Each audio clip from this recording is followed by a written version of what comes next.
Bismillahirrahmanirrahim. Assalamualaikum warahmatullahi wabarakatuh. Perkenalkan kembali, saya Yeni Marlina dari SD Negeri 02 Pekan Selasa, CGP Angkatan 8 dari Kabupaten Solok Selatan. Kali ini sampailah saya di modul pamungkas penutup modul 1 CGP Angkatan 8, yaitu modul 1.4 tentang budaya positif. Berikut adalah aksi nyata tentang budaya positif di sekolah saya. Selamat menyaksikan.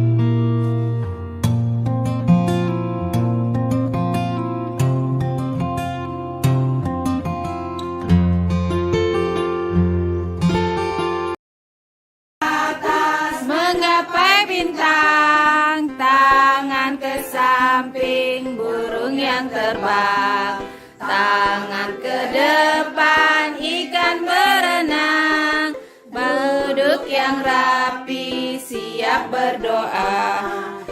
Putar-putar, tangan diputar. Lung-gulung-gulung, tangan digulung. Ular melingkar di pagar bundar. Kanan, kiri, atas, bawah, siap berdoa. Tepuk jari 1, tepuk jari 2, tepuk jari 3, tepuk jari 4, tepuk jari 5, berbunyi semua. 1, 2, 3, siap berdoa. Oke, tepuk tangan. Bismillahirrahmanirrahim. Assalamualaikum warahmatullahi wabarakatuh. Puji syukur, marilah sama-sama kita ucapkan kehadiran Allah Subhanahu wa Ta'ala yang telah melimpahkan rahmat kepada kita bersama, sehingga kita dapat berkumpul bersama di ruangan yang kita cintai ini. Dalam rangka saya akan membagikan tentang budaya positif. Selanjutnya, sholawat beriring salam tidak lupa-lupanya kita sanjungkan kepada pucuk pimpinan umat Islam sedunia, yakninya Nabi besar Muhammad Sallallahu Alaihi Wasallam. Yang terhormat Ibu Kepala Sekolah UPT SD Negeri 02 Pekan Selasa. Selanjutnya, teman-teman rekan sejawat yang saya cintai dan sebagai keluarga bagi saya yang mendukung program CGP yang saya jalani pada saat sekarang.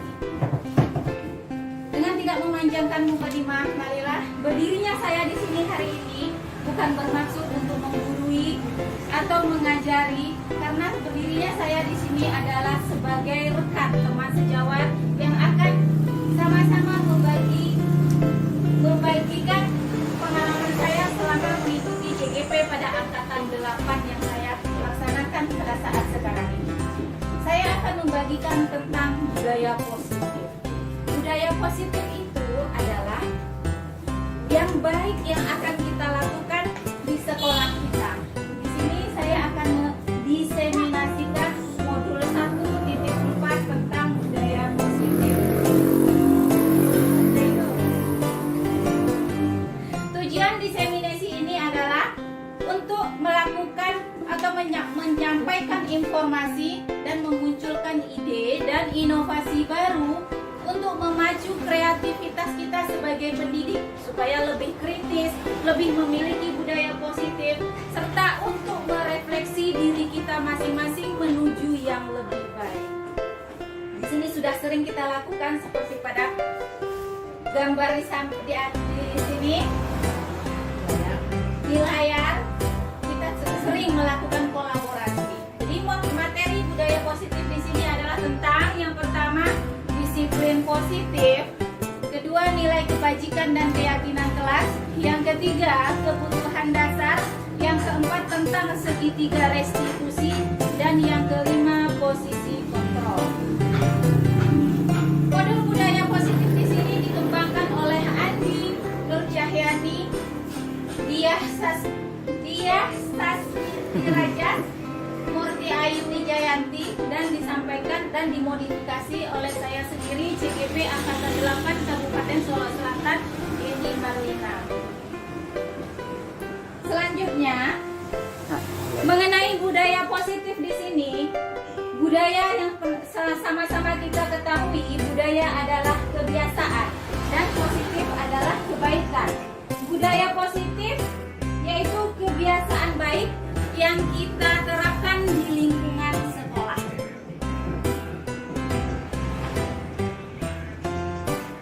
Budaya positif itu adalah nilai-nilai atau keyakinan yang kebiasaan yang dilakukan di sekolah dan berpihak kepada murid, serta prosesnya dapat mewujudkan murid yang memiliki profil pelajar Pancasila. Kenapa harus ada budaya positif di sekolah? Bisa Ibu menjawabnya. Kenapa harus ada budaya positif di sekolah? Bu Rina, kenapa harus ada budaya positif di sekolah? Ya, karena kita harus menerapkan nilai-nilai yang tercantum di profil Pancasila. Nah, bagus. Luar biasa sekali. Sebenarnya kita sebagai pendidik, kita sudah mengajarkan dan sudah melaksanakan budaya positif. Tinggal kita di sekolah ini mengkontinukan kegiatan itu, mengaplikasikannya supaya lebih baik, kontinu dan terarah, serta didokumentasikan. Pertanyaan pemantik bagi kita bersama. Di sini ada hukuman, ada konsekuensi, dan nanti ada penghargaan. Bagaimana? Apakah hukuman dapat mendisiplinkan anak? Apakah Bapak Ibu setuju? Apakah hukuman dapat mendisiplinkan anak? Tidak. Belum tentu. Ada yang bisa menjawab bisa, tidak, atau belum tentu, tergantung keadaan dan situasinya. Kemudian yang kedua, pemberian hukuman dengan hal positif seperti membaca atau membersihkan halaman sekolah dapat meningkatkan disiplin anak. Belum tentu bisa atau tidak. Itu juga tergantung dengan keadaan dan kondisi siswa, bagaimana dia menyikapinya. Kemudian pemberian penghargaan dapat meningkatkan motivasi belajar anak. Bagaimana pula dengan pertanyaan ketiga? Setuju. Nah, ini pemberian hukuman dan penghargaan. Sebenarnya, Bapak Ibu, hukuman dan penghargaan itu merugikan anak. Begitu yang saya pelajari, hukuman dan penghargaan itu merugikan anak. Kenapa? Mereka akan tergantung melaksanakan kegiatan itu berdasarkan hukuman. Kalau tidak dihukum, dia tidak akan melaksanakan. Kalau tidak mendapatkan hadiah, dia juga tidak akan melaksanakan. Jadi yang terbaik bagaimana? Ya, ada tergantung keadaannya. Bolehkah kita memberikan hukuman atau bolehkah kita memberi penghargaan? Tergantung keadaannya. Hukuman yang mendidik.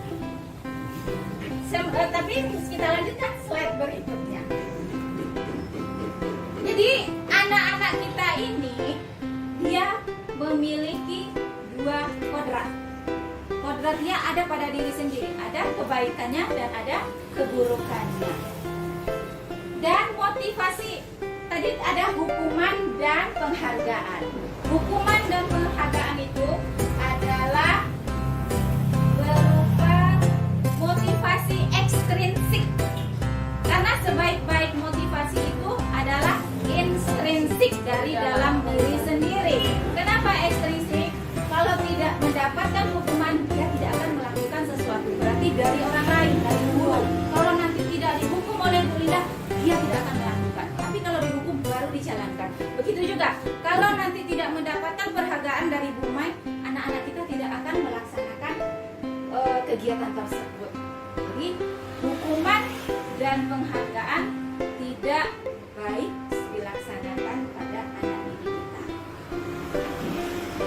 Ada eksplorasi konsep, disiplin positif dan nilai-nilai kebajikan universal. Kemudian teori motivasi, keyakinan keras, kebutuhan dasar manusia, restitusi 5 kontrol, posisi kontrol, dan restitusi segitiga restitusi. Yang pertama, maka di sini dijelaskan tidak ada orang tidak akan bisa mengontrol orang lain kecuali diri Anda sendiri. Jadi anak kita kan juga manusia, jadi kita tidak bisa mengontrol anak murid kita.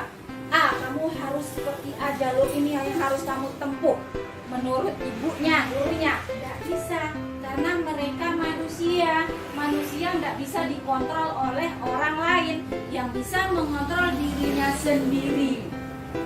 Dan itu tergantung disiplin positif atau nilai-nilai kebajikan yang dimilikinya. Kalau kodratnya lebih banyak kepada nilai kebajikan, maka anak ini berjalan sesuai jalur, akan berjalan baik-baik saja, lurus-lurus saja.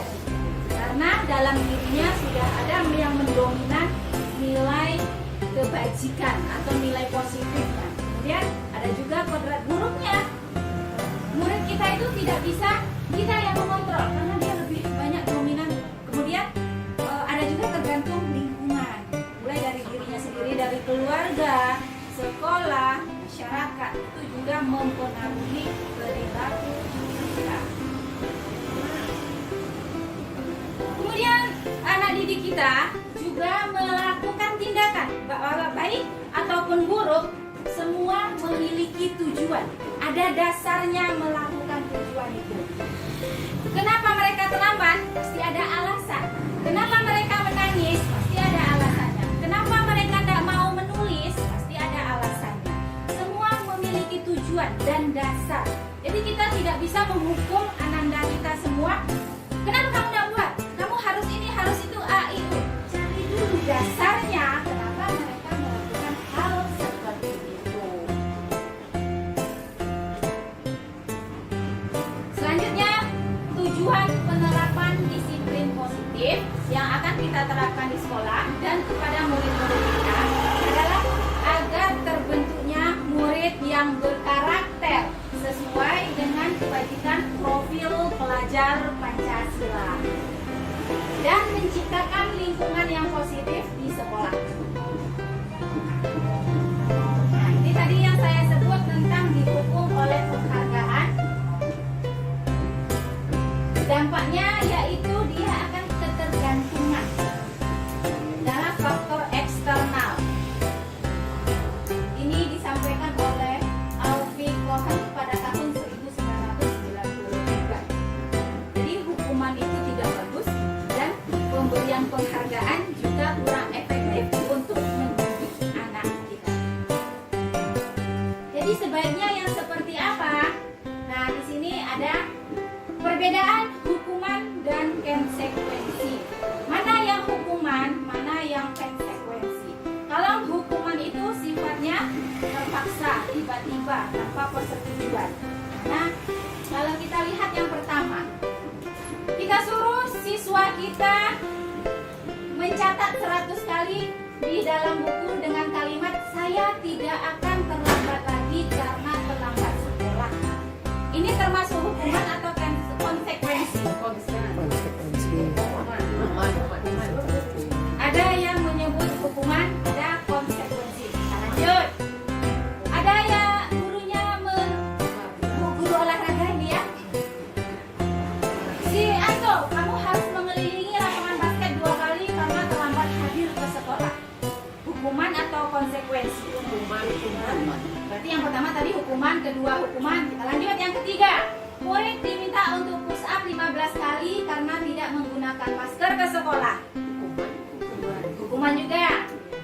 Yang keempat, menggantikan kertas tugas teman yang telah dicoret-coret. Konsekuensi. Yang kelima, membersihkan tumpahan air di meja tulis karena tersenggol pada saat belajar. Konsekuensi.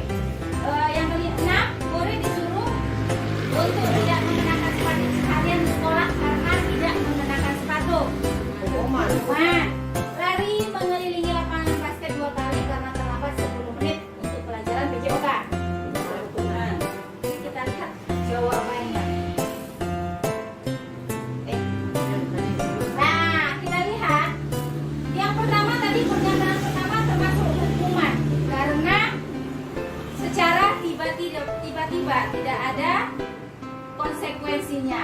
kedua juga hukuman, ketiga hukuman, keempat konsekuensi hukuman.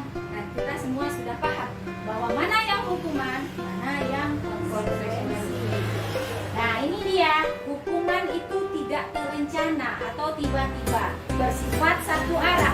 Hanya guru yang mengetahui apa yang akan dilakukannya, sementara siswa tidak tahu menahu apa yang akan diberikan oleh gurunya karena tindakan. Kalau konsekuensi sudah terencana dan disepakati antara guru dan siswanya. Siswa sudah mengetahui apa konsekuensinya kalau terlambat, kalau tidak mengenakan sepatu, dan lain sebagainya. Selanjutnya, apa itu restitusi? Restitusi itu untuk proses menciptakan kondisi bagi murid untuk memperbaiki kesalahan mereka sehingga mereka bisa kembali pada kelompok mereka dengan karakter yang lebih kuat. Jadi ini untuk memperbaiki kesalahannya, mengembalikannya kepada kelompoknya dengan tidak mereka merasa terzolimi, mengembalikannya. Kemudian kita di kelas juga ada keyakinan kelas. Mengapa tidak peraturan saja? Mengapa harus keyakinan kelas? Kalau peraturan tadi bersifat satu arah yang akan dilakukan siswa karena sudah dibuat oleh guru dan di sekolah, kamu Ananda harus melakukan poin 1, 2, 3 sampai 10. Sementara mereka belum siap untuk melakukan peraturan itu tanpa mengetahui apa sih akibatnya kalau tidak melakukan ini, karena mereka tidak tahu konsekuensinya. Sama seperti konsekuensi tadi, kalau keyakinan keras disusun, dibuat, direncanakan, dan diambil dari kebajikan atau nilai-nilai positif yang ada pada siswa, direncanakan oleh mereka. Contoh, di kelas 6 ini kita maunya belajarnya seperti apa? Bagaimana seharusnya kita di dalam kelas? Apa yang harus kita lakukan saat belajar, sebelum belajar? Bagaimana kalau keluar kelas? Bagaimana kalau nanti izin? Bagaimana nanti kalau tidak sekolah? Bagaimana nanti kalau tidak piket? Dilaksanakan dan disepakati selama bersama. Jadi mereka tidak akan merasa terpaksa melaksanakan keyakinan kelas yang disusun bersama dan untuk bersama. Jadi budaya selanjutnya budaya positif. Dimulai dari kelas yang telah ditetapkan bersama tadi, keyakinan kelas nanti akan berdampak pada kelas-kelas selanjutnya dan menciptakan budaya positif di lingkungan sekolah. Jadi tidak ada budaya positif itu berdiri sendiri. Bisa dimulai dari kelas A, merembet ke kelas B, C, dan D. Tapi kalau tidak satu visi, budaya positif tidak akan berjalan dengan baik. Sama sepertinya seperti ini. Jadi tidak bisa seperti membalikkan telapak tangan, tidak semudah membalikkan telapak tangan. Satu sekolah itu untuk menciptakan budaya positif harus dengan satu visi, dengan tujuan yang sama. Tidak bisa berdiri sendiri. Harus ada kekompakan dan kolaborasi seluruh stakeholder yang ada di sekolah. Ini contoh kesepakatan kelas dan keyakinan kelas. Selanjutnya ini contoh keyakinan kelas 6 yang sudah saya buat bersama siswa. Yang pertama, menerapkan budaya 6S, senyum, sapa, salam, sopan, santun, dan sabar. Dan di dalam kelas juga saling menghargai, menyayangi sesama teman, selalu hadir dan selanjutnya. Yang terakhir, selalu optimis dengan ucapan saya pikir, saya rasa, saya coba, dan saya bisa.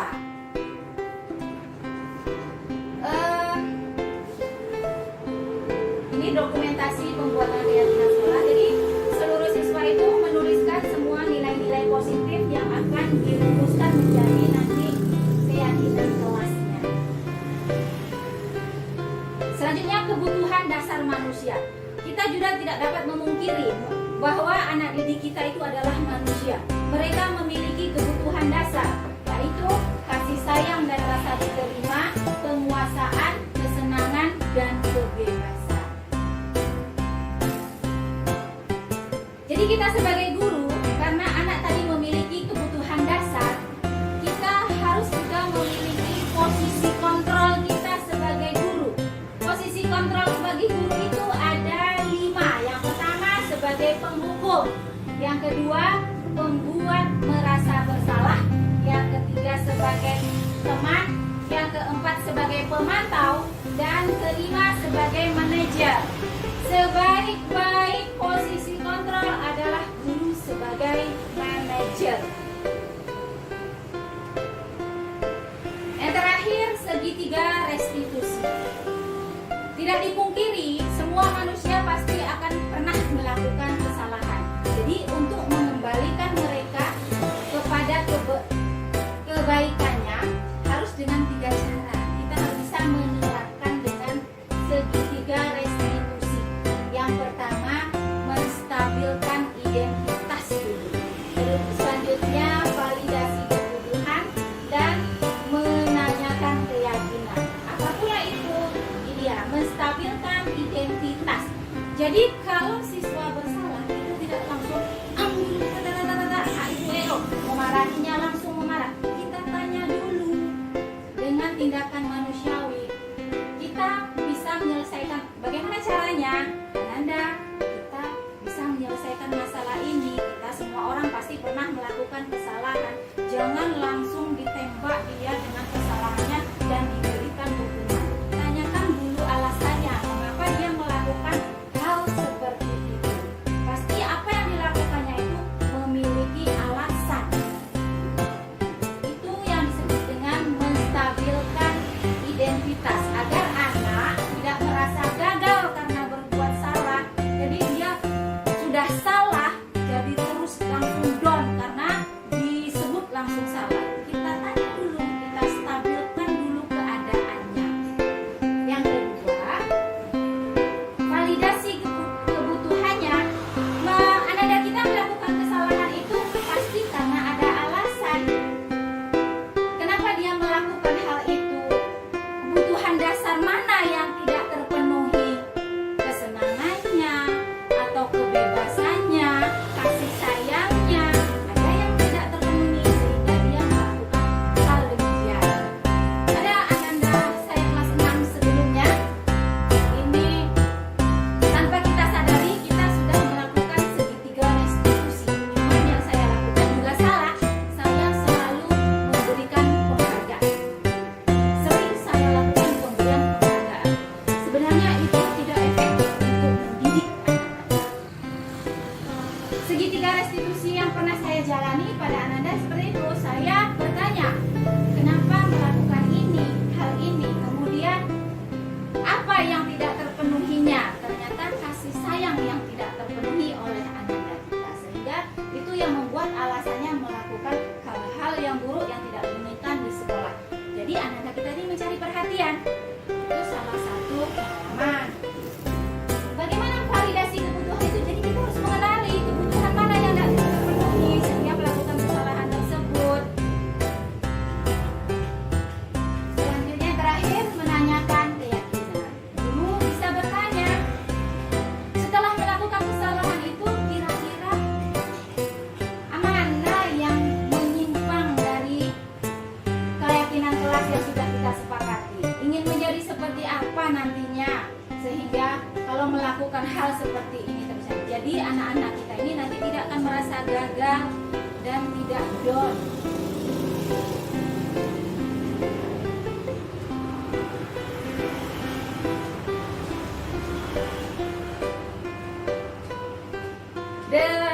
Bapak Ibu, terima kasih. Demikianlah diseminasi modul 1.4 saya tentang budaya positif yang mari sama-sama kita terapkan di sekolah kita. Mudah-mudahan menjadi pembelajaran bagi diri saya sendiri untuk kedepannya yang lebih baik.